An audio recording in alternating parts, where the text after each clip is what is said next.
Oh, kumukulo na. Lagay na natin yung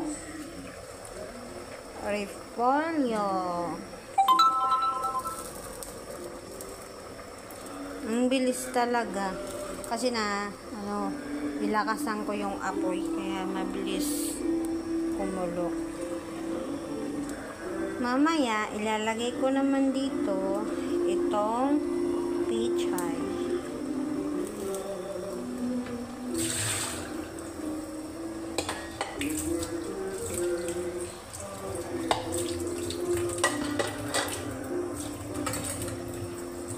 Haluin mabuti para lumambot itong repolyo.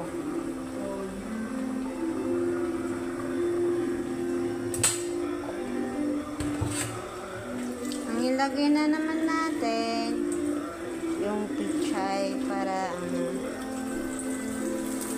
madali lang kasi ito malupit yung gulay. Ang gusto ko niluluto yung gulay hindi masyadong malambot, yung parang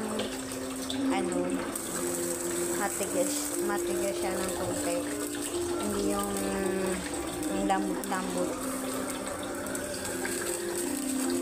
Ang bilis ko talaga makaluto.